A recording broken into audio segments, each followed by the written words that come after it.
Oh man, every time that music hits, I just start vibing. I just start going. I just start doing. I feel good.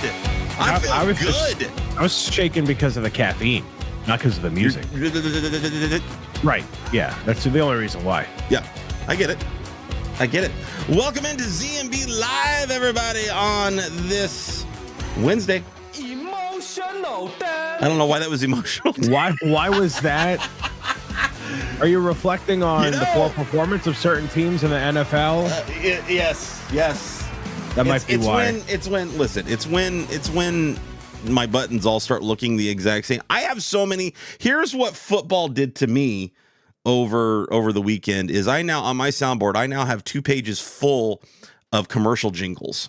Yeah, you do. And so everything has been shifted further back than what I thought, where I can normally just blindly hit a button and know where I am on the page, hit the sound effect, be ready to go. But everything is now shifted. And so I don't know. It's emotional damage. It's emotional damage. That's it. Well, today's episode is not full of emotional damage. It's full of merriment and good vibes as we are coasting through what's been a rough winter for a lot of us, actually. It's cold out there. It's cold, it's snowy, rainy. Make sure you're taking care of yourselves, everybody. Don't get sick if you can. And, keep the heat on, obviously, because why would you freeze? Don't do that. Come on. Don't do that. So my entire household my encouragement is sick for the day. My entire household is it really? Is sick. Yeah. My household of one is not sick. So you sure? The penguin back there is not feeling. No, we're good. It's got a little dribble. I checked. That's Cuddles, by the way, not just a penguin. Cuddles the penguin. Cuddles the penguin. So, well, it's got a little dribble under the nose. That's all I'm saying. Well, we'll talk. Oh man, even the stream, even the broadcast is sick. I can't get the timer working. We're limited to basic graphics today. We know the pacing of this show well enough after 9 episodes. We kind of know what we're doing. So I think we're good. I hope so. I do hope so. Ladies and gentlemen, welcome into ZMB Live. I am Zach M. Rutledge, along with Mr. Bricks O'Brien here. Hello. Live on YouTube. You can catch us live on YouTube every Wednesday, 10 a.m. Eastern time, to discuss all the spicy Lego news and notes from across the globe. And we've got some stuff to get into today, Brian, that... It could get pretty spicy, but let's start off with some good vibes, some good looks at things, and see what have you been building lately. Sonic the Hedgehog stuff, man. I've ended up getting a bunch of this over the course of the past couple weeks and months, and now building it live on Twitch specifically because just sitting there, just chatting in my chair is kind of boring, so I might as well build something in the backlog. And I've enjoyed it. I think these are cool sets. I wanted all of the Sonic minifigures, so I basically bought all of the sets at the lowest denomination I could without it having duplicates. So I actually have no duplicates of all the sets that I have, which is kind of impressive. That's awesome. And now I have one of everybody, and I can have a nice little Sonic layout if I choose to. But most importantly, Sonic, Tails, Amy, Knuckles, Rogue, Shadow, and Eggman. So it's literally most of everybody you could ever want. I've been doing that. I have still the parrots in the background, but I haven't even touched those because I was just life and whatever else. And nothing new on this horizon other than Animal Crossing in March gets me excited for what's to come. So I am just kind of in this holding period. I feel like no Lego is going to be purchased or whatever. I still want the Natural History Museum, but that's about it. So look at all these video game sets coming out with actual minifigs instead of buildable. Zach, what have you been building recently? What do you got on the docket for us? Tell us. See, there it was. There's the emotional damage. There it was. I can see it on his face. Poor guy. Eventually, got? eventually, Ryan, you will get your buildable, or you will get your Mario minifigs. I promise What you. I get, At some what I point in get, time. and what I deserve are two separate things, Zach, and they often don't align. So we shall see. So I jumped. I had an interesting end of the year, which if you are in my Twitch community, you got to witness live with the building of things like not one but two Disney castles. So I took on the challenge of putting together the older 2016 version of the Magic Kingdom Disney World Magic Kingdom castle, and then the updated 2023 version of the Disney castle. Two completely different builds. They may look like it's just reskinned, completely different builds. But boy, I did not stop there, man. I went from those two towers to one single tower in the Avengers Tower. And boy, that was a big behemoth. And I'm not stopping with the giant. Something about size in me. Just I don't know if I'm trying to compensate or You what's are going trying to on. compensate for But something. Yes. I've since moved on to the ginormous. Look, it just keeps going. It's like Spaceballs the movie here. Like it just keeps going. And we have the UCS Venator set from Star Wars, the Clone Wars, Star Wars Episode 3. Revenge of the Sith. This set, and I've seen the progression with Lego Star Wars UCS sets. They keep getting better at their UCS sets. They keep pacing it better. It's not just all gray pieces anymore. Like we're getting newer things and or better quality out of them.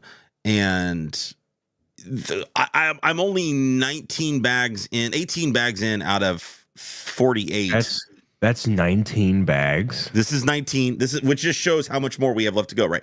19 bags. Oh my God. Okay. 19. And that's the pacing. That's what I'm talking about, right? So it's each bag. You feel accomplished because you're running through the bags, but when you look at the model, you're like, man, I feel like we still got a long way to go. When you look at the number of bags that's our left. Well, the plates will click in on them too on the sides, like just like with the Star Destroyer, and that'll go very quickly. You'll go from to right. And that's one of the ways that they're handling this particular set that I really, really love is we've got now the frame is done for the most part. We're into modular fashion where we're building little modules separately and then attaching them to the overall structure, which helps if you are running out of have a space issue with some of these larger sets. It does help. And frankly, they did that back with the old UCS Millennium Falcon set, and that made that a little bit easier to build because of the modular style of it. But yeah, 48 bags total in this thing, 2 boxes. It's going to be a beast. And I completely measured wrong, and where I thought I was going to put it is no longer an option. So that's fun. Have you started taking stuff and putting them into plastic bags or bins yet? Like that is a staple of mine. I tell you what, because if not, you're close. So far, I started my Lego Twitch building journey back in 2020, right? I was a COVID Twitch baby. Okay. It was only 3 years ago. Right. I was building Lego before I had hit a dark age with my Lego building, but once my son was born, I used him as an excuse to start buying Lego again. And I was just kind of stocking it and storing it up. The wife didn't understand. Wait, he's a toddler. He doesn't build Lego. Why do we need this set? He does later. And now he doesn't even build Lego. Yeah. I do. But since I started on Twitch and building Lego back in 2020, I have yet to disassemble a single set that I have built on Twitch. I keep finding ways to store it, display it, hide it, whatever.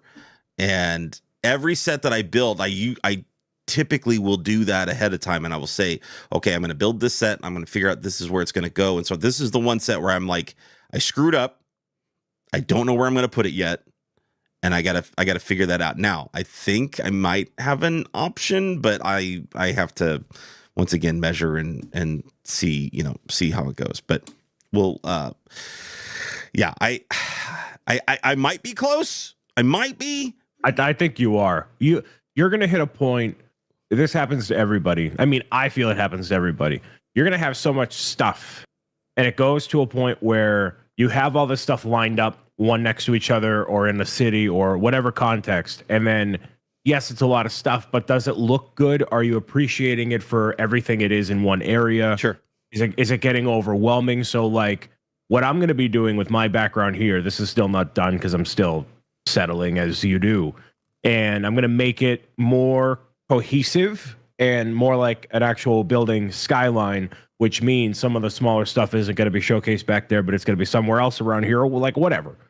So whatever you end up progressing into, hopefully it'll be a space that you actually, it doesn't get over. It's not just like a bunch of Lego sets. It's like nicely displayed and you can appreciate it. And it's your favorite stuff, not just like stuff. So that's what I'd advocate for you because I hit that point a long time ago. So as the wise old sage at the end of the road, who is sending the bird down the road to beckon you, keep that in mind. Hey, I get a lot of flack for being a slow Lego builder. Yeah, slow it down. Pace it out, man.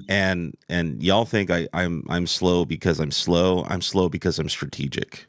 I'm just slowing it down, baby, so I don't overbuild and outgrow my space too quickly. The fact that I've been able to build some of these larger set, I'm talking Titanic, UCS AT-AT, Avengers Tower, Daily Bugle, Rivendell, like some of these large, the Black Panther bus, these larger sets. And I still haven't had to tear anything down yet in 3 years. I'm finding ways. I'm finding ways, Brian. We're going to continue to find ways. You find as many ways as you can during this year of, man, I tried to segue it. You tried. You failed. Coffee's not kicked in yet. The year you try. We're going to try to find as many ways as we can during the year of the dragon. Ladies and gentlemen, boys and girls, Lego has finally revealed. Go ahead. Lego has finally revealed the upcoming Lego Year of the Dragon gift with purchase set. It is adorable, and if you've been collecting the different zodiac animals throughout that Lego has been producing, you do not want to miss this one. We don't yet know the threshold. It is available on the Lego website, and we don't even have a release date yet of when they're going to start allowing that gift with purchase to be activated. My guess is with the announcement of double VIP points happening January 20th through the 24th is when we might kind of see that gift with purchase go live. So we're talking in 3 days. Look on lego.com for that gift with purchase to be active, where you can, a certain threshold, add it to your cart. I haven't been able to collect all of those Zodiacs. I don't know if you have, Brian, but this is one that I wouldn't mind just kind of having and putting aside. But the Year of the Dragon is in full force here. We've got some amazing sets from Lego with the Year of the Dragon, one of which, the Auspicious Dragon, that I really was on my radar. Like, I really wanted to get this. I couldn't pull the trigger on it. It retailed for $89.99 US. However, already in its second week of release, it is spotted and has been spotted at Costco's around the country for, what was it, $67.99? $67.99. So you're already a discount, baby. You know what this is, Zach? This is you holding your dragon in one hand and a hot dog from Costco in the other, and you're just walking through the aisles, man. That's what that is. That's what that is. I have a BJ's membership, not a Costco membership. That's where my grandparents were like, "Oh, just go on airplane, whatever." So I don't get the Costco goodness, which is fine. We've talked about this. Yes, I know. Think and of they the don't moms that shop at the Costco, Brian. They don't even have an eatery area at BJ's. So maybe I'll just, because when you add on somebody to a membership, it's like $20 a year. It's like, no, it's fine. So whatever.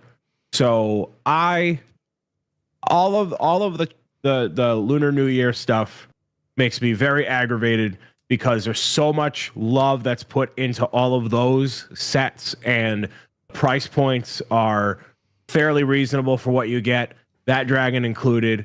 And some of my other favorite themes, like a Mario, end up not getting that level of treatment, and I'm just salty. So if you have a city and you want to have like a lineup of extra buildings to go with, like, a lot of that stuff is great and whatever. I had the Year of the Rat because that's what I am. I was born in '96, so I'm a rat, on paper and maybe real life too. So I have that little gift of purchase. And the Jack Nicholson was thick there, by the way. Like, I could Was it really? I could feel it. Like, I could feel the Nicholson coming out of you when you said that. Like, it felt good. It felt real good. Good. I liked it. That's my peak years when we have the, You just didn't do the thing. You gotta that's a premium feature on Patreon. So beside all that, do not get myself involved with the Lunar New Year stuff. I save my money and spend it on Sonic, or I buy minifigures to help complete my my free shipping that I got on my Lego.com, and I get 4 minifigures, 2 of the same. So I have these. They're already given away. Where's so the goat? It's Tom Brady right here, man. We got TB12 right here, man. Oh, TB12. Shut it. We got Billy B right here. Billy B. Going to the Atlanta Falcons, apparently. Anyways, God, it's fine. So number one, Brian needs to get a membership to Costco. The $1.50 hot dog and Pepsi alone is worth the cost. You could live off of that, Brian. You could go there every day. Should I? I'm not saying you should, but you could. You could go there for lunch, for breakfast, lunch, and dinner. $1.50 hot dog and a Coke all day, every day. You probably lose weight. You'd probably lose weight. Honestly, I mean, think about it. With the energy it takes for me to get into the car and walk, if I do a lap around Costco while I'm having the hot dog, right? The walking is there. The severe colon blowout is later. Like, it all works. It all works together. But we're trying to retain viewers, Zach. We got to regain the momentum after we took a hiatus for 4 weeks. I said it's gonna get spicy up in here today. A colon blow, mother of God! What? Somebody want to? But you can get that. You can get the discounts on the Lego as well, because especially around Christmas time, Costco does a great job with all of their discounts on the Legos or Lego selections, and it's absolutely incredible to see what they have available. And right now, I mean, you're already getting a pretty hefty discount on a brand new set. So head to your local Costco, see if you can find that dragon. It's an amazing looking set. I would love to get my hands on it and build it. And hopefully, maybe if I see it at my local Costco, I'll pick it up and give it a shot there. Next up, London's calling, Brian. The London phone booth has been officially announced, part of the ideas program there. It when this set was picked, I looked at it and I said, okay, whatever. It's a phone booth, I don't know. The official pictures come out yesterday, and I said, okay, kind of cool. And then I saw the price tag, and I went, no. And then you obviously have all the people that are like, well, where's the blue version? When are you going to come out with that one? It's like, that's not how that works. And you know that. I do not care at all. I mean, I will be going to London in just a month, 2 months, whatever. That doesn't feel real that's happening. But I have no connection to this in any way at all. Obviously, if you've been or you're from there, yeah, you're going to probably want to get this. But definitely not for us filthy Americans here. So it does come with two different build versions. You have a more modern interior wise, not exterior wise, but interior wise. You have the more modern phone with the credit card slot and all that other stuff. Lots of stickers going on in there. But the classic version is I think the one a lot of people are going to lean towards with the the little black payphone with the quarter slot and all that jazz. I think if I were going to get it, I would probably do it that way. The imagery that Lego put out, I thought was interesting. The lifestyle photos and things. They actually posted a picture with an actual cell phone propped up inside of the model, as if it was. They almost designed it in a way where it could be kind of a phone holder of sorts. I don't know if it's a gag, if it was a phone for scale kind of situation. I wasn't sure what they were doing there.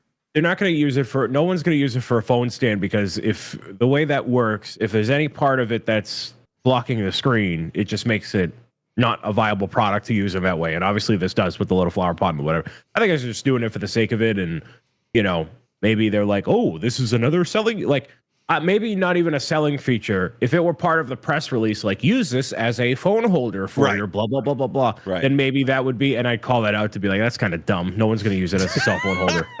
But, use it there if you want to.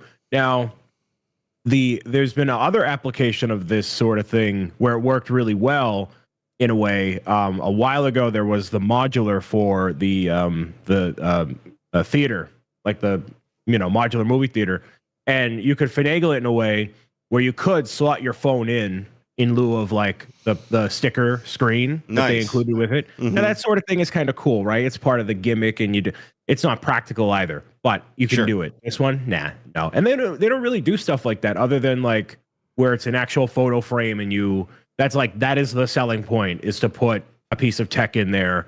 But in terms of normal Lego sets, they never do that, and I don't think that's the point here. But you can do it if you want. Yeah, I would love to have seen, and I hate being this way, but I would love to have seen them create that phone booth in a turnstile type of fashion, where that back wall was able to spin and it could rotate into the two different versions of the modern phone version and the new phone version, as opposed to I'm never one. I for what it's a personal preference. I don't like extra pieces laying around for alternate builds, right? And because they get lost, they don't, whatever, they're extra things to dust, so on and so forth.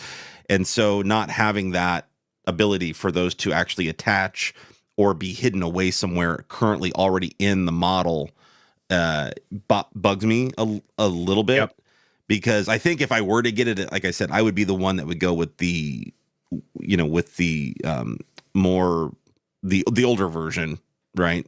Especially we have some friends in the UK that have said the newer version with those phones, kind of like the blue version, like it doesn't look like that. Like they don't make those phone booths that look like that with the newer technology inside of them. They have the older technology inside of them, or they are the cabinet itself, the structure itself is completely different. It looks very, very generic. First of all, I was shocked to learn that they even still had phone booths in the UK. Who the hell still uses a phone booth? I think they're there for the gimmick of it and whatever. I mean, there's payphones that are, stuck in sides of buildings all around here too, and they're just kind of whatever. So, I mean, what if they take out the phone booths there, Zach? What are they going to sell you on a T-shirt when you're in London, right? Like, what's the iconography? They're selling you on nostalgia. No, they're selling you on nostalgia the entire time you're there anyway. It doesn't matter. It doesn't matter. Yeah, but like the red telephone booth, it's bold. It's called marketing, Zach. You know this. I know nothing. What it is. I know nothing about marketing. Comes out on February 3rd, I believe. I'm assuming VIP, or I'm sorry. Look, you're marketing the product right Lego now to the people that are watching. Lego Insiders, maybe with a February 1st. Are you an insider? I thought I was a VIP. No, you're not important enough. Yeah, and Lego decided to call me an insider. I don't know. There's a joke there somewhere. Anyway, what is not a joke, however, is Animal Crossing. The Animal Crossing sets coming out in March. I know you are extremely excited about these, and we have some new packaging information. And I'll tell you right now, the packaging that they are doing for these Animal Crossing sets are so Nintendo. Yeah. So like Nintendo style. I love it. Like they have just embraced that Nintendo style, that Animal Crossing vibe, and applied it to their packaging, and I love it. But they turned it up a notch recently. They literally, in a way, I think have to, because obviously Animal Crossing being from Nintendo is a Japanese company. So when making this product and Animal Crossing being very popular in Japan, Lego is doing something I don't know if they've done before, other than maybe a couple unique circumstances. But they are releasing the Animal Crossing sets in Japanese boxing, packaging with the Animal Crossing logo, like the Japanese logo from the games on those over there.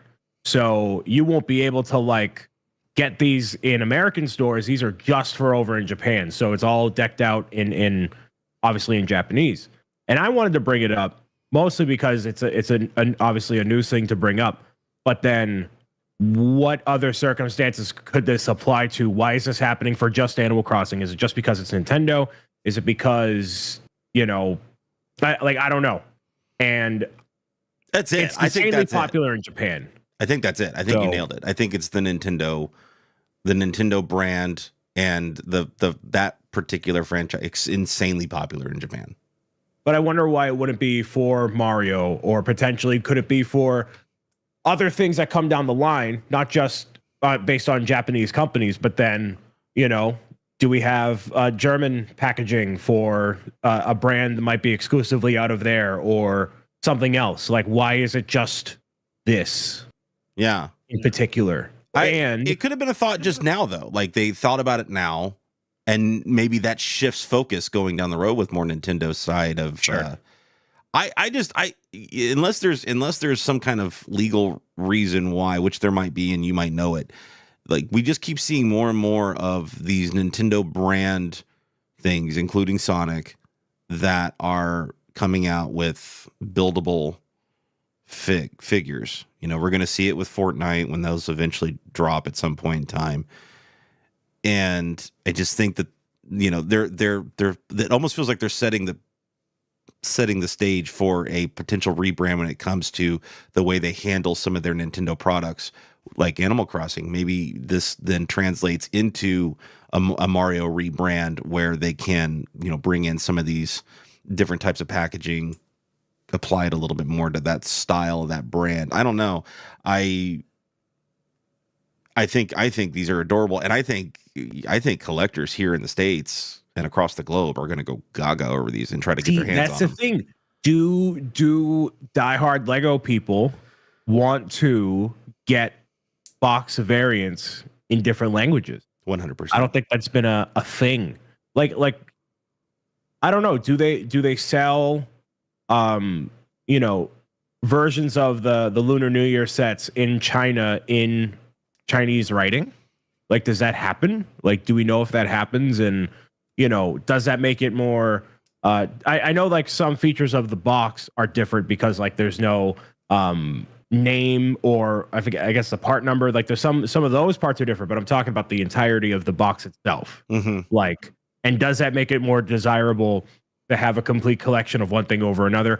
I personally don't care, as long as I get the physical product itself. I'm not going to save the box and keep it sealed. I think maybe if it were Mario, it'd be different. I don't know. I think it's the Animal Crossing itself. The characters in Animal Crossing themselves are very Japanese-esque. Like that, you can see those kind of those style of character design in Japanese marketing, right? So it's like it applies itself to that audience. So I can see that being more that.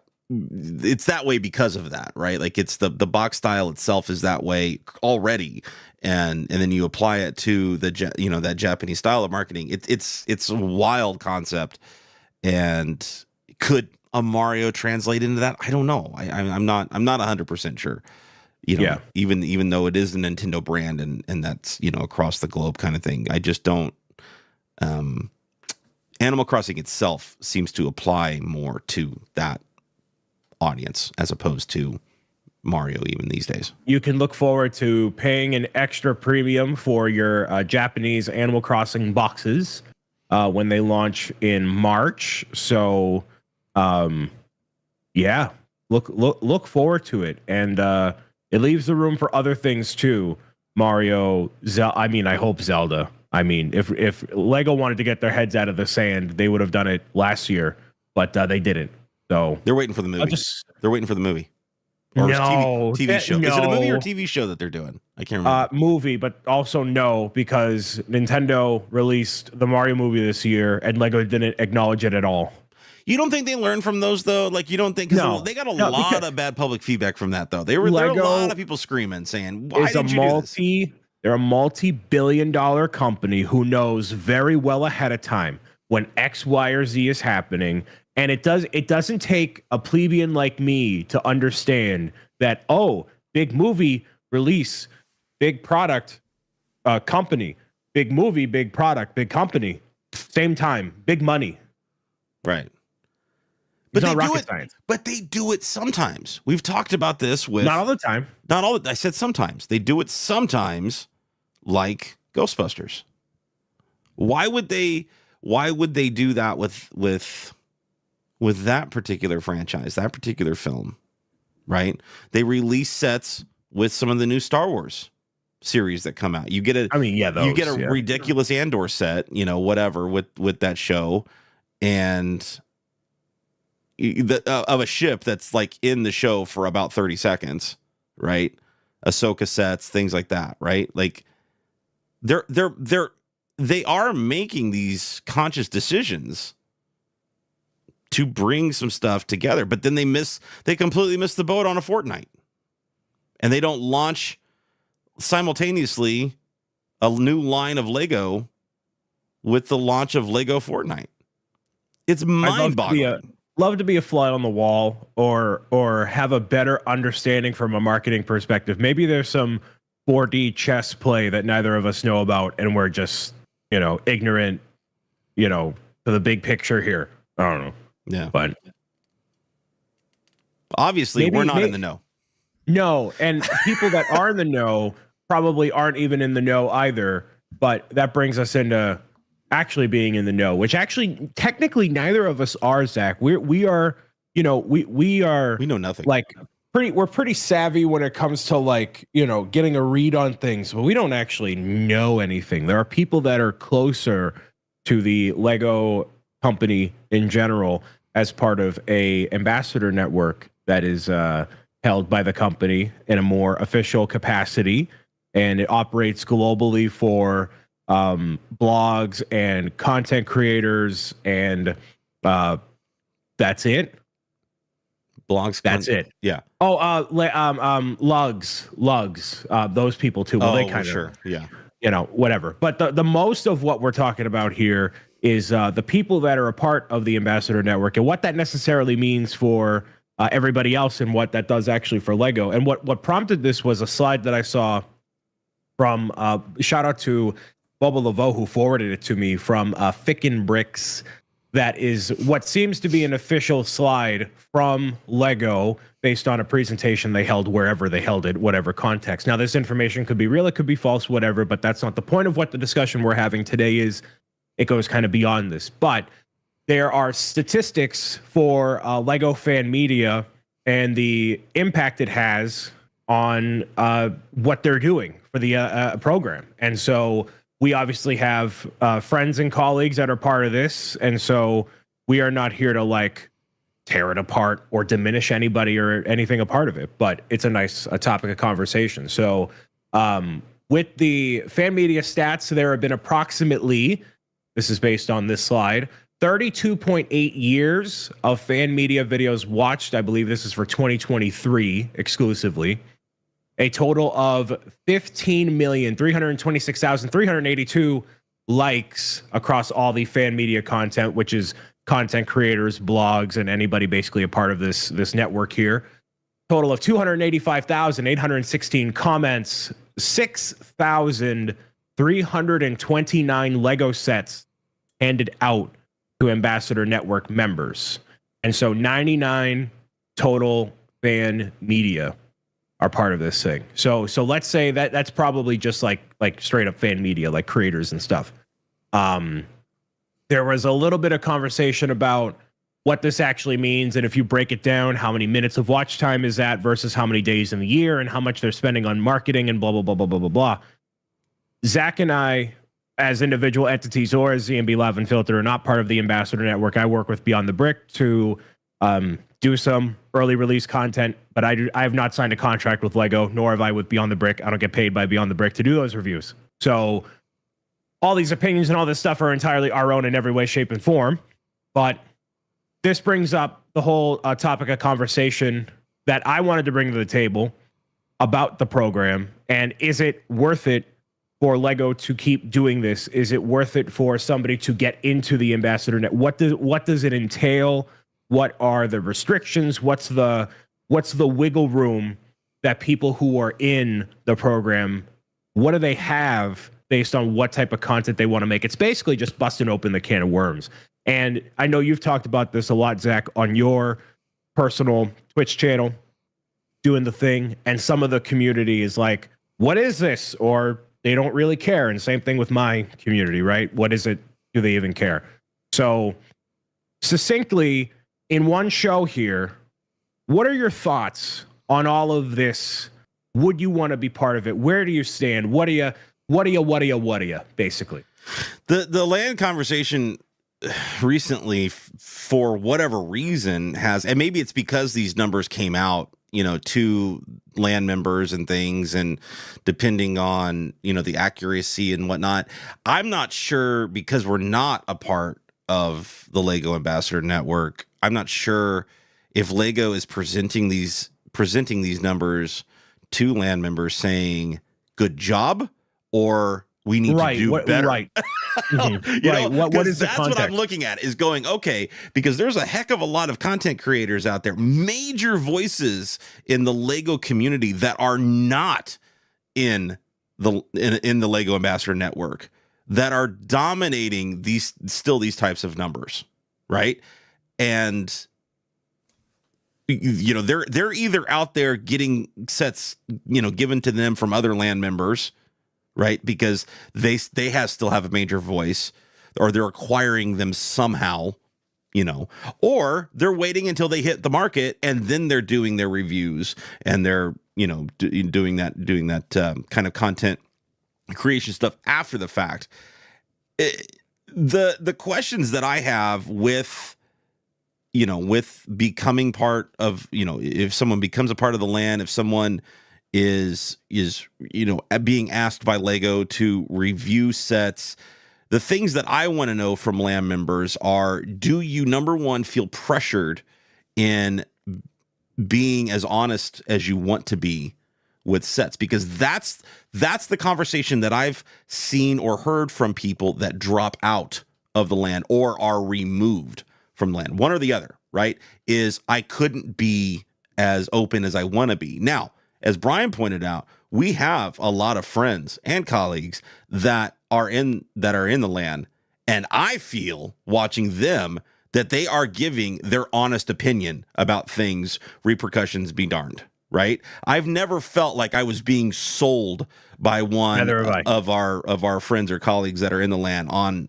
a particular set because they feel compelled to do so. Not at all.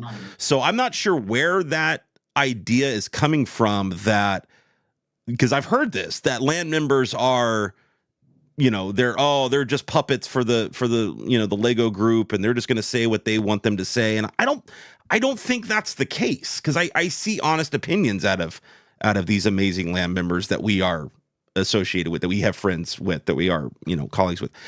On the flip side, I see a lot of folks that are kicked out of the Lego Ambassador Network for, or put on probation for silly reasons. And I think a lot of that has to be looked inwards. There's someone recently that was put on probation because they leaked an image accidentally, because they had the set sitting on their desk when they did a video about another set. Well, that's stupid. That's stupid. Don't do that.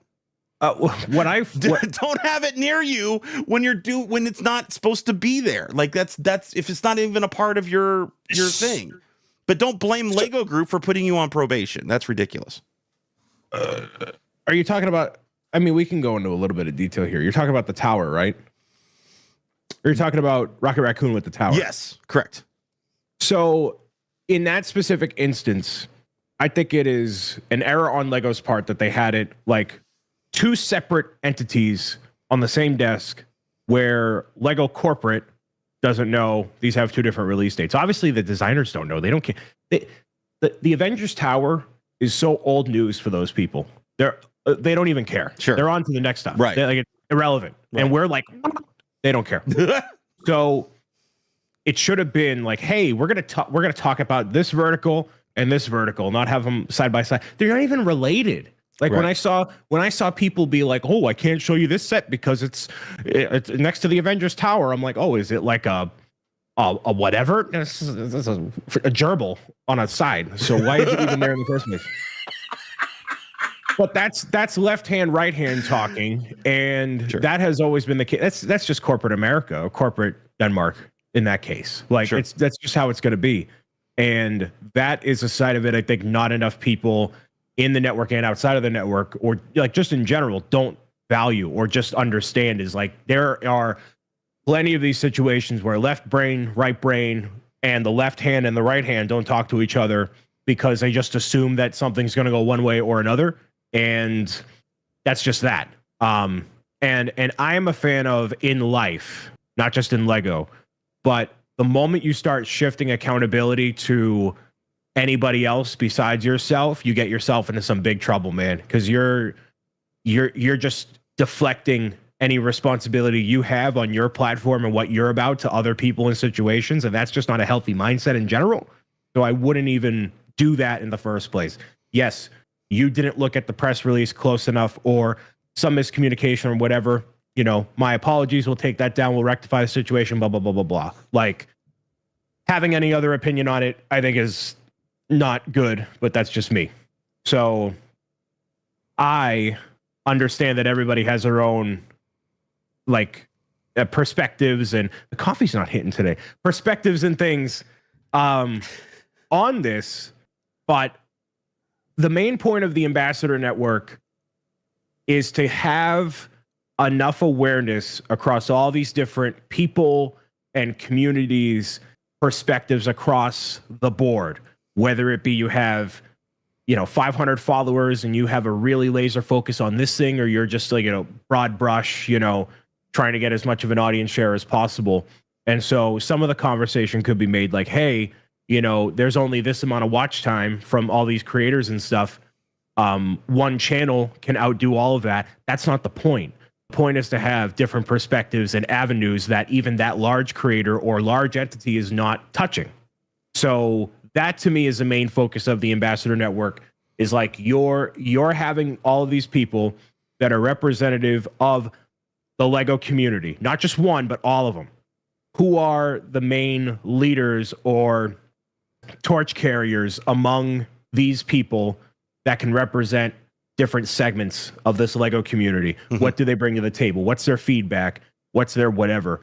And what platform do they make stuff on? Whether it be YouTube, TikTok, Instagram, and seemingly definitely not Twitch. So sorry, Zach. That's we gotta do something else somewhere else. Why is that? They're not. I want to get into that. Why is that? Okay. Why is Twitch not looked at as a viable entity for the most part when it comes to, because it's not like that's not my opinion. Mm-hmm. I have been told that by the people that decide who's going to be a member of the Lego Ambassador Network. Word for word, we don't understand the Twitch platform yet. So we had a little birdie from a particular state that begins with the beginning and end of two letters in the alphabet. Bring a little bit of a context to it. I don't know if you got this message, Zach, but I did. It's that over the last two review periods, this is a screenshot, by the way, you haven't onboarded any new Twitch as primary channel communities, and not certain if that will continue or not in the future. Every round has its own unique outcome. I'd focus on developing your platforms on and off Twitch to whatever. And I think it is a matter of them obviously not understanding the platform. More importantly, and I've said this in your chat before, met with some hesitation where we can get into this right now. Lego, I can't emphasize how much they hate hate having a lack of control in a situation. They want every single bit of the messaging, the comments, even the usernames that they have on their platforms where it's randomly generated and not something you decide, because they want to avoid all that stuff.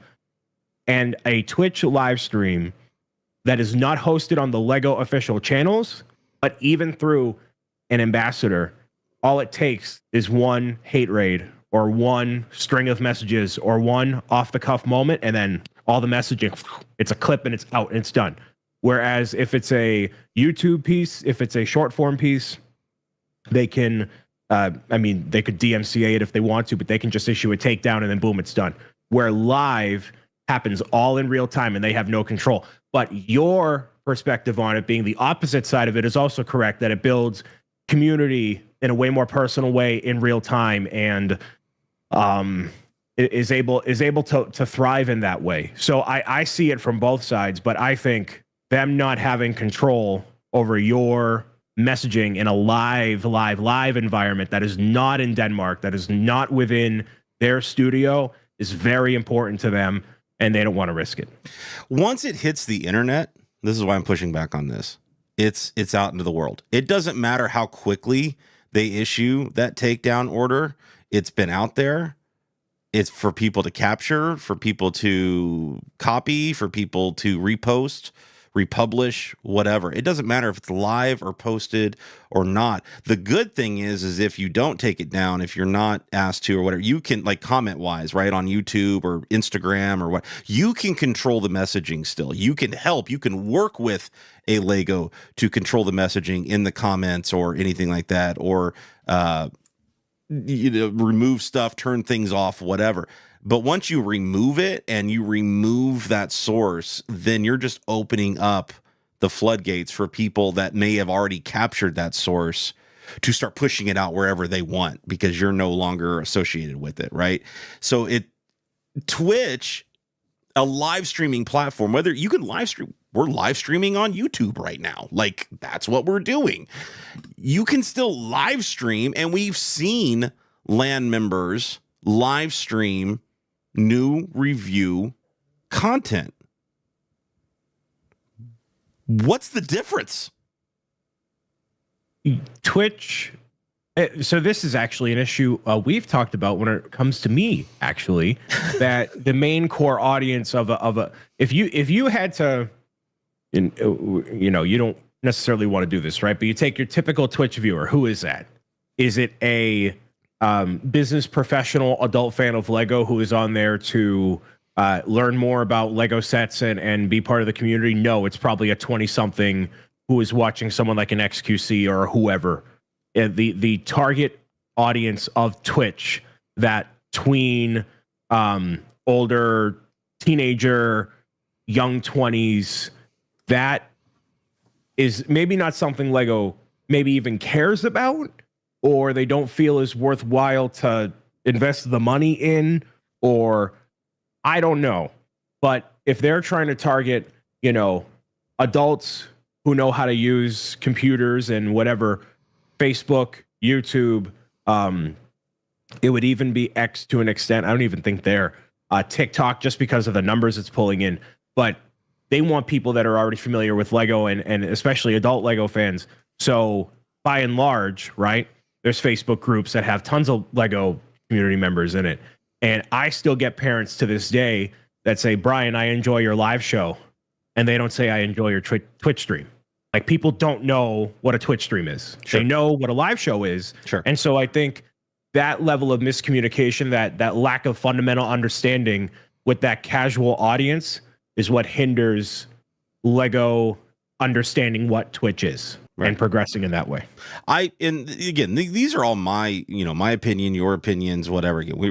I know nothing about what's going on behind the scenes, or, what the decision makers are making, not only on the marketing side of Lego, but on this type of stuff, who they decide or what platforms they decide are good for the Lego Ambassador Network. I personally think it's a numbers game. That's what I think more than anything. I think the ability for them to say they don't understand Twitch, they don't understand the platform, is an easy cop-out, because unless you are in the top 1% of Twitch streamers that are averaging in, that you have 50,000 followers, which is a huge number on a Twitch platform, a live streaming platform like that, and you're averaging, 1 to 7,000 viewers, averaging 1 to 7,000 viewers, a live stream, it doesn't correlate like what the numbers on YouTube do. YouTube gives you those like tangible numbers, right? Instagram gives you, they're basing it off of the number of followers you have,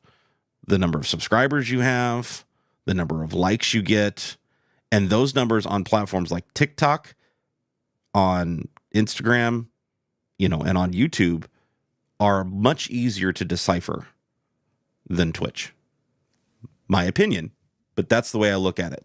I think for each of us understand very closely or understand very carefully, we are not the big fish of Twitch by any like Not at all.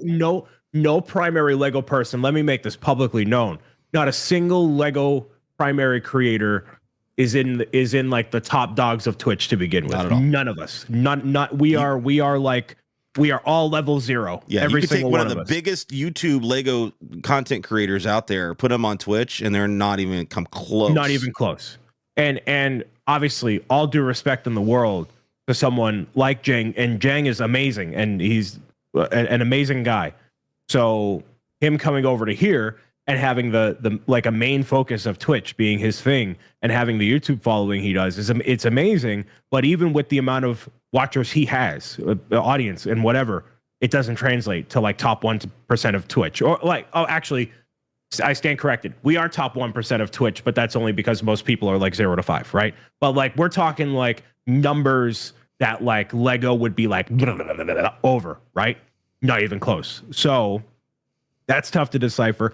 I think what's even more of a chat, and this is a hot take too, like TikTok is it feels way more superfluous and like built up numbers that don't necessarily translate to, like, I'll see people like, oh, I got 100,000 likes on my video promoting my romance novel, because I'm on Book Talk, obviously, and then they'll sell like 5 copies, and it's like, okay, well then if you're going just by numbers and how many units you're selling and blah blah blah blah blah blah blah, how does that translate? Like, what are you talking about? And we go back, because guys like us, it goes back to the people and the types of people that we have in our communities and the impact we have on a personal level with these people, and building that out to scale. Because a guy like me should never raise $30,000 for a children's book once, let alone twice, but here I am. And that doesn't, you can't like quantify that. That is because of who you are as an individual, how much people believe in you and support you and want to be around what you do. And that's not always a numbers game. And that's the unfortunate part of all this, is that you could bring in way more people with way more meaningful like inputs across the board in the Lego realm, but it's not just quantified by numbers. Yeah. And it shouldn't be quantified, but I think it is. I think it is quantified by numbers. I mean, it's a business. Like, why would it not? Why would it not be about numbers? Well, that's, but that's the thing. Are they looking at the right numbers, or it's not? It's hard. You can't determine so-and-so's review on this particular set and the amount of likes they got translated into X number of sales. Like Lego, I think you can. So when it comes to like Google ads and Facebook ads and conversion, and you're talking like marketing, right? Mm-hmm.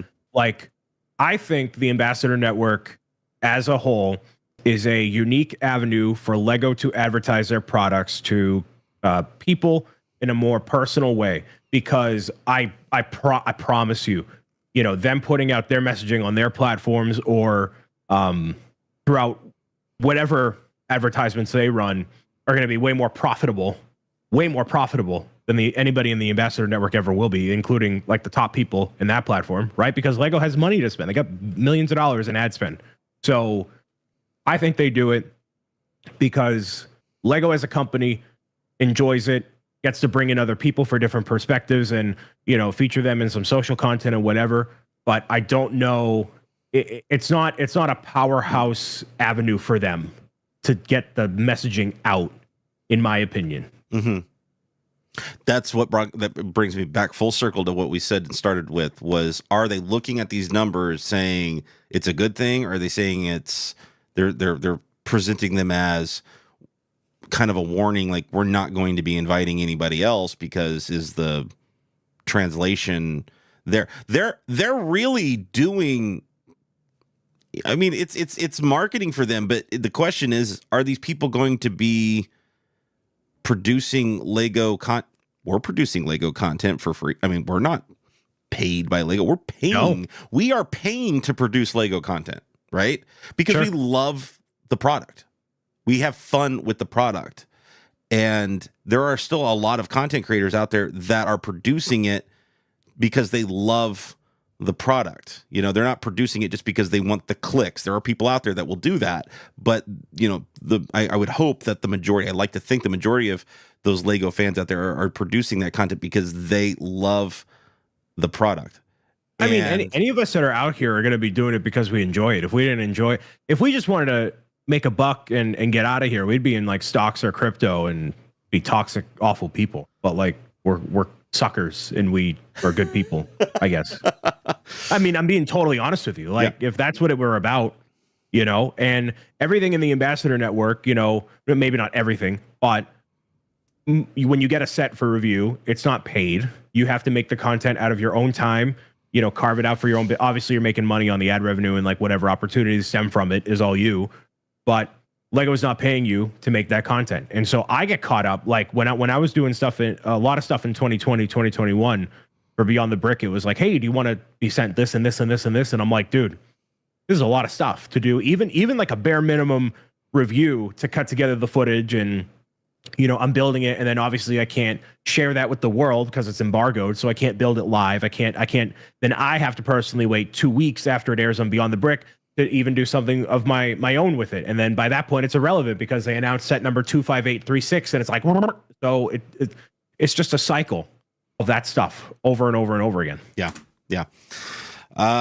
This is the unfiltered portion of ZMB Live, baby. Like we're not a part of the land. So we at least right now feel comfortable in expressing our opinions. And I would hope even if one of us made it into the land that we don't feel the opposite, that we still feel comfortable in expressing our opinions as what we feel like a lot of the land members we know and love do with their particular reviews of the sets, especially on the live streaming side on Twitch. And when I'm seeing those guys build stuff live on Twitch, they are expressing their exact opinion at that exact time.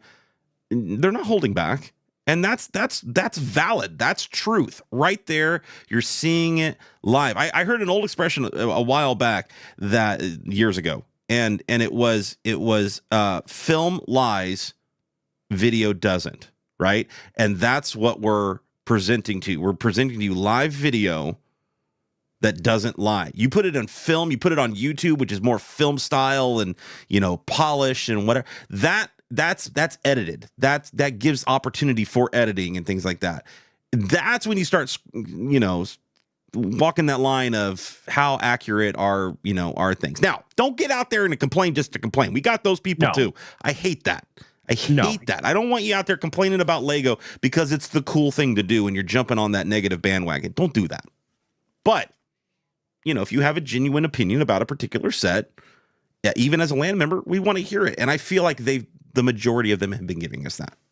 I agree. And what I'll say to tag on to that, any company that has an ambassador program, a partner program, or whatever, they would be foolish to, I guess, restrict that messaging, because especially if Lego is sending all this stuff out for free and then, okay, yes, you have to cover it on your platforms and do whatever you want with it. But then, oh, now you're going to control what I say. And it just doesn't make any sense why you would allow that. So I think regardless of who is making the program, whether it be Lego or otherwise, you have to allow your people to say what they want and be appreciative of what they get, because that'll make for a better relationship with creators, not just one person, but creators in general, respect within the social media landscape.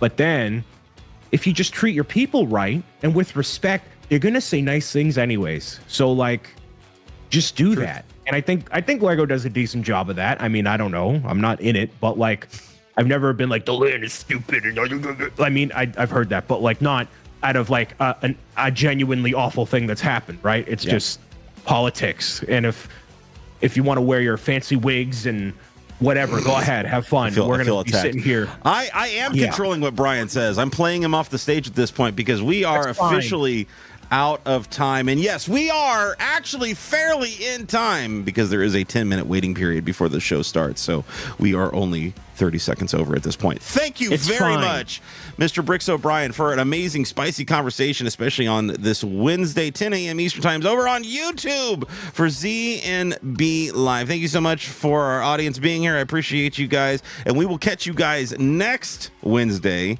10 a.m. Eastern Time, for more spicy Lego talk. Bye. Bye.